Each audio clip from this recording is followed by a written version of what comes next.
Hi class, it's break, and I'm going to send you a couple of things so we can really get moving when we get back. It's going to be a really tough week, so drink your caffeine and get ready to really move because we're going to be doing chemistry and spectroscopy all day long.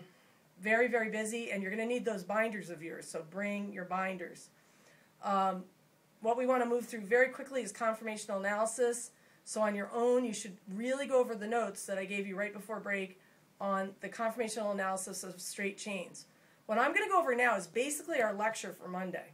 And I'm going to give it to you in 2 shots.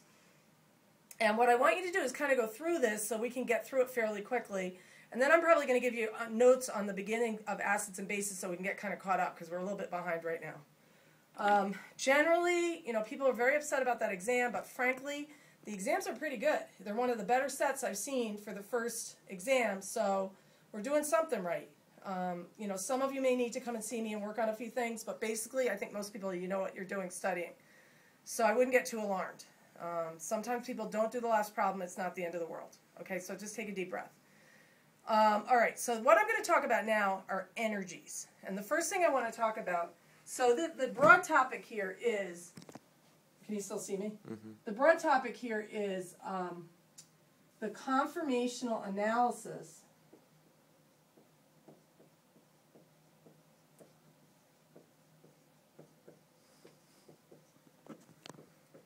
of rings. So Friday I was talking about the conformational analysis of straight chains, and I want you to go over that before you come back and read about it in your book. It's in chapter 1. This is in chapter 7. Look at the topics page, okay, on the web and on Blackboard. Okay, conformational analysis of rings. It's first good to talk about heats of combustion.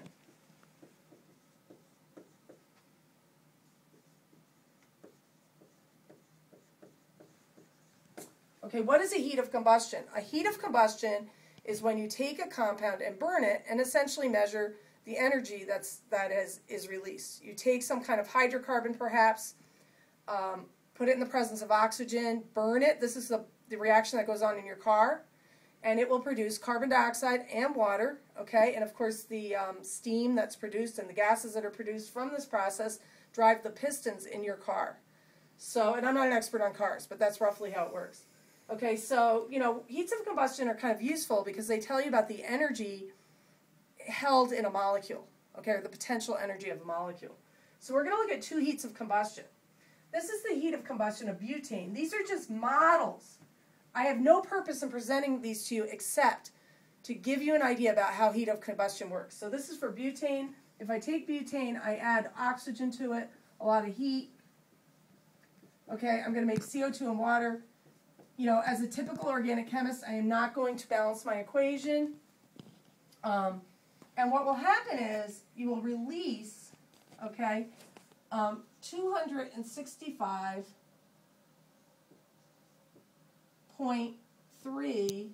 2,659.3 kilojoules per mole of energy, okay? And I'm not balancing my equation. You know why? Because everything that I'm going to write is going to produce the same products, and in this case, the 2 molecules have the same formula that I'm going to compare, and they are going to release exactly the same amount of CO2 and water, so it doesn't really matter if I balance it, but you're welcome to balance it. But this is not a balanced equation. Okay, this is called isobutane, or you guys would call it 2-methyl propane. If you add oxygen, you add heat, you produce CO2 and water in exactly the same quantity. However, you do not produce the same amount of energy, so the amount of energy produced is 2,630.4 kilojoules per mole. Okay?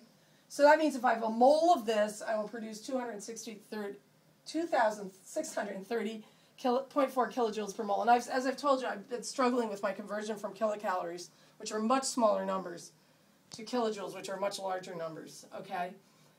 What you see here is that the burning of this releases more energy than the burning of this. Okay? Now what we want to do is see what does that mean about the molecule itself. How stable is the molecule?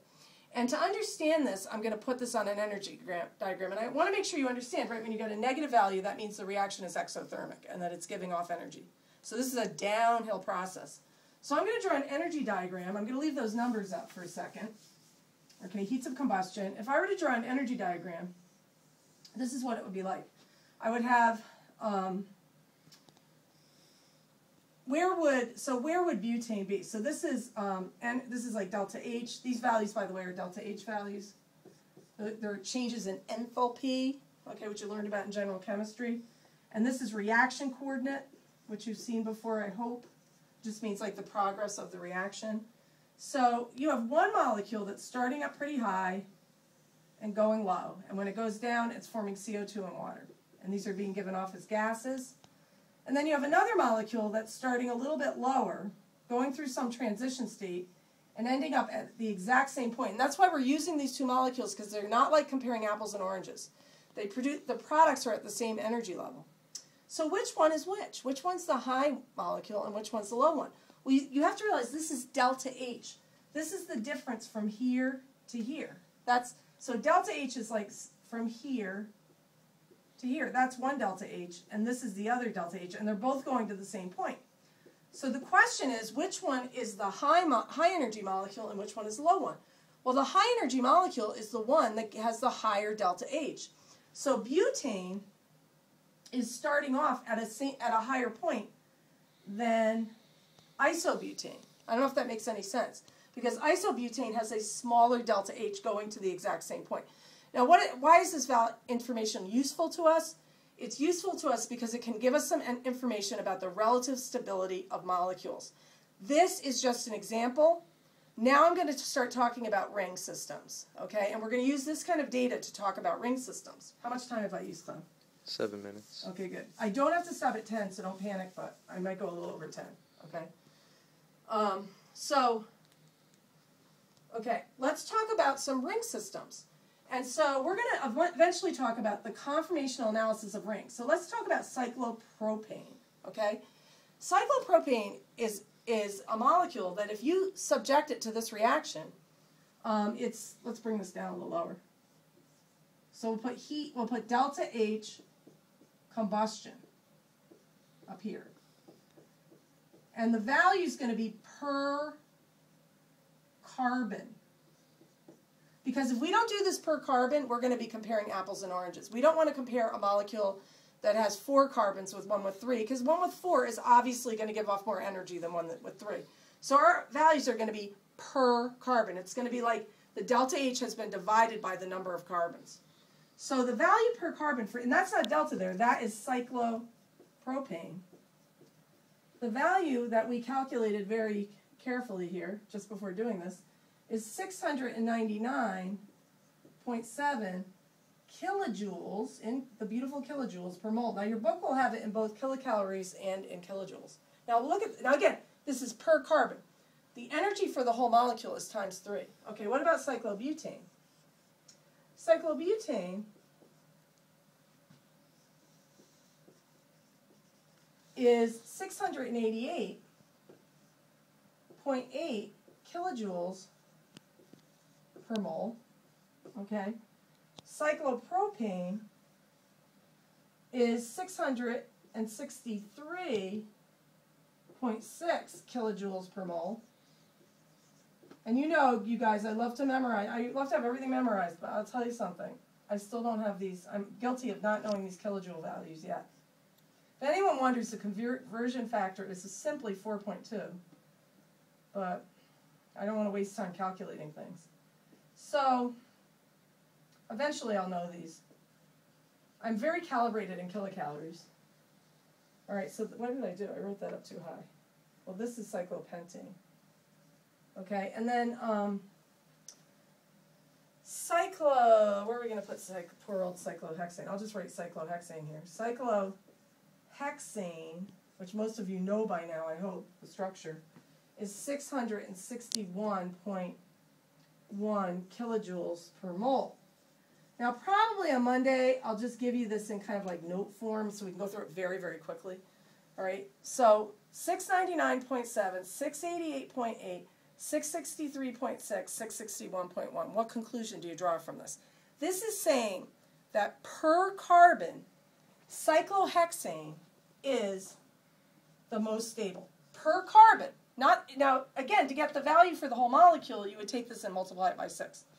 Per carbon, cyclohexane is almost like a normal alkane. In fact, if you took these values and divided them by 4, they wouldn't be so different from this value. Okay? So this value is considered to be almost identical to a straight chain hexane. So the ring is doing nothing. Cyclopentane is also very stable, but it's not as stable as cyclohexane. This is saying that on an energy diagram, this would sit above this per carbon because it's giving off more energy. This means this is less stable per carbon than cyclohexane. And what you see is a progression to where we get to cyclopropane, where we're giving off 699.7 kilojoules per mole. That means this would be the highest point on the graph. This would be highest, this would be second, this would be third, this would be fourth. This is the least stable per carbon. All right? So that's what we really want to get into. Why is there this difference in stability amongst these? All right, so the last part of this little segment is going to be just about what's going on. And we're just going to talk about one of them. Okay? Or maybe two. Maybe just one. What time is it, Clem? About 11 and a half minutes. Okay, so we're going to talk about one of them. So what causes increase in energy with reduction of carbons in ring? Of course, there's going to be a new term for this. It's very descriptive. It's called ring strain. What else would it be called? It's strain and it's in a ring. Okay? So easy to remember. But what is ring strain comprised of? Ring strain is comprised of two components. One that you already know about, and I told you it's the forgotten strain, so don't forget about it. Torsional strain. We talked about this before break. Plus a new one. Angle strain. Okay. So let's take a little look at this very quickly, and then we're going to switch off. We're going to end this particular video. But just take a look at cyclobutane. Build this at home. And I told you guys, build a 3-membered ring, a 4-membered ring, a 5-membered ring, and a 6, and bring it on Monday, because we're going to be playing with rings on Monday. What do we mean by torsional strain? Torsional strain is when the bonds in an organic molecule are eclipsed. And that's what we were going over on Friday. Okay? And maybe that's a blurry lecture because we had an exam that day, so you have to go over your notes. But if I look down the bonds of cyclobutane, the bonds, at least the way I'm holding it, are perfectly eclipsed with each other. In other words, these two bonds are lining up with each other perfectly. These two bonds are lining up perfectly. And if you recall, molecules like to distort themselves so that these bonds are staggered. Now, the problem with cyclobutane is because of the angle strain in the ring. And what is angle strain? Angle strain is when a ring deviates from the ideal 109.5 degree angle of a tetrahedron.